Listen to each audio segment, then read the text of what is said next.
In the early 1800s, this was not a mining town. It was a community called Shingletown, where the residents made shingles from surrounding woodlands. The shingles were sold and/or traded for tobacco and whiskey in Whitehaven and Hazleton. In 1853, 4 prospectors, Richard Sharp, Asa Lansford Foster, John Leisering, and Francis Weiss, discovered coal in the area and formed the company of Sharp, Leisering and Company. Judge Charles Cox, executor of the Trench Cox Estate, granted the company a 20-year lease to establish a colliery. In 1854, the company began work on building the Council Ridge Colliery.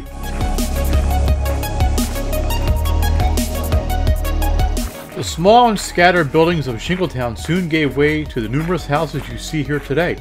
The town was renamed to Eckley in 1857 after Judge Cox's oldest son, Eckley B. Cox. In later years, Eckley Cox, who was an engineer by training, became involved with the day-to-day operations of the town. The film The Molly Maguires was filmed here in 1969 and was later released in 1970. The wooden coal breaker, which you'll see here in a moment, was built as a prop and is featured heavily in the film.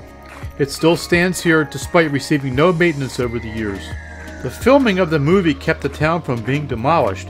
After filming was finished, it was turned into a mining museum under the control of the Pennsylvania Historical Commission. It's amazing. These houses, these were all here. These were original houses. No wonder they chose this as a movie set. I really want to get a look at that coal breaker because that looks really neat. I saw pictures online. From what I read, the Molly Maguires were a secret organization of coal miners that were responsible for terroristic attacks on the coal fields of Pennsylvania and West Virginia because of the way that the coal miners were being treated by the rich barren coal mine owners. And they went a little bit too far. From what I read, they murdered a couple people. There was a famous trial where several of them were put on trial and actually executed. I think there was a prison in Jim Thorpe, which is not that far from here, where several of them were executed. We'll have to visit that prison in a future video. But they were sort of the beginnings of the Union movement. There's a nice little memorial here. In memory to the men and women who served our country. Absolutely.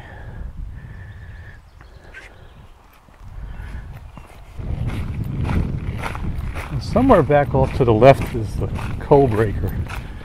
The recreated coal breaker.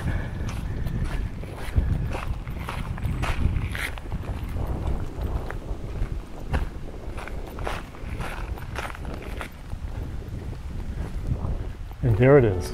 Wow. Look at that.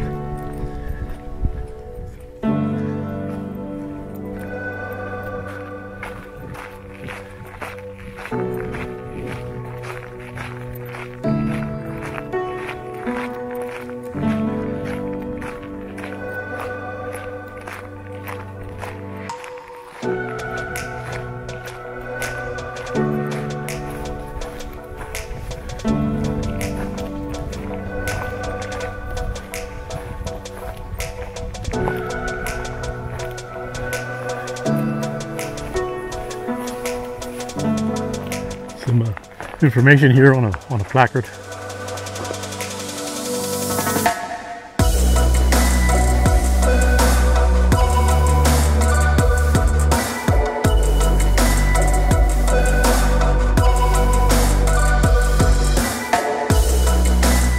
Look at the cars. Again, folks, this was a recreation. This was not an original coal breaker. This was done in 1969, probably 1968 and 69. This one was built for the movie. And this coal breaker is used extensively, from what I'm told, in the film.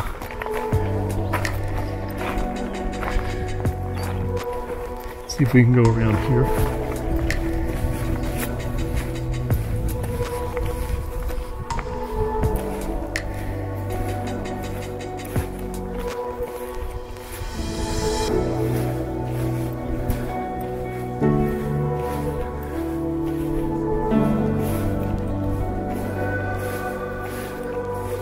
See the coal cars there.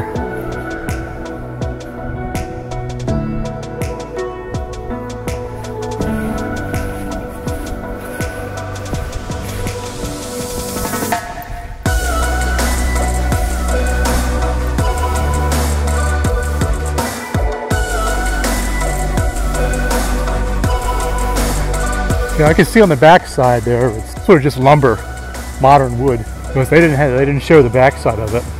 Typical of a movie set. You wouldn't waste your time on authentication on the back side of a set that you're not going to see in a movie.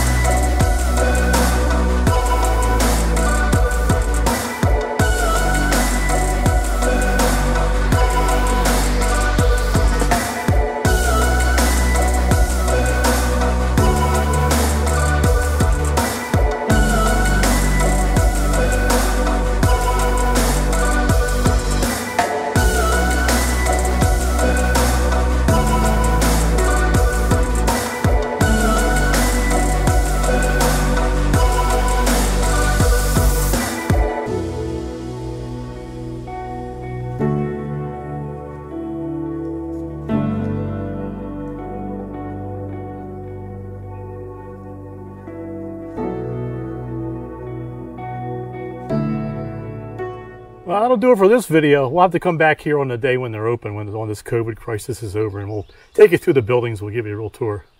Well, I hope you liked the video. If you did, give it a thumbs up. If you like the channel, please subscribe. Don't forget to hit that bell notification. That will let you know when I have uploaded a new video. Take care now. Be safe. Bye-bye.